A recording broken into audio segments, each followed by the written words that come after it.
I believe that there are so many people that really want to see the church and the world be a fully inclusive place.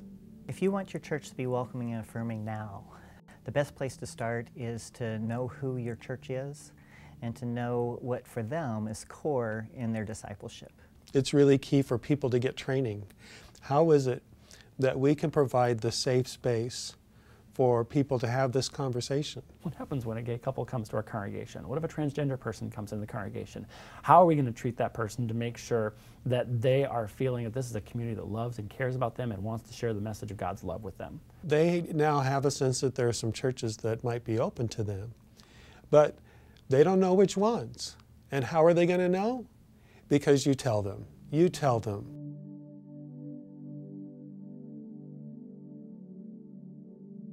In my local church, we read a statement every week saying who is welcome.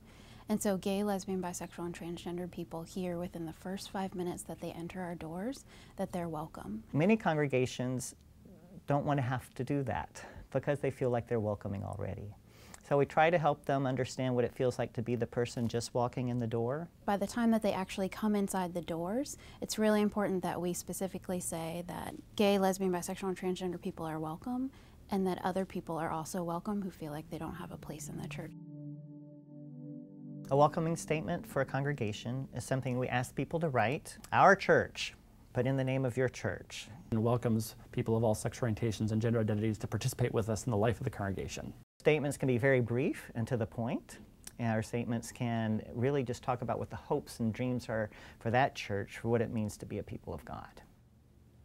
We ask that the church puts them in a public place, sometimes in the church narthex or near the front door. Sometimes it's on their bulletin. Sometimes people make their statements into a call and response. Creating the statement is the baseline, and that's where they start, but it's not where they stop. From time to time, they offer Sunday school classes, which are particularly focused on gay LGBT issues. Lots of churches have Reconciling Sundays.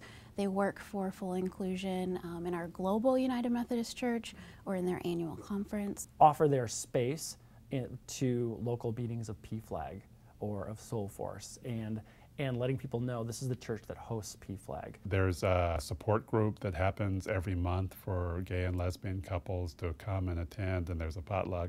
I'm not that big into potlucks, I have to say. We're treated like everybody else. We're expected to give money to the congregation and to the denomination. We're asked to be teachers in Sunday school. We every year have a fabulous group of folks march in the parade. So it's a wonderful experience of being first welcome at the door, fully included, and then learning more about what it means to be fully accepted as gay, lesbian, bisexual, and transgender people.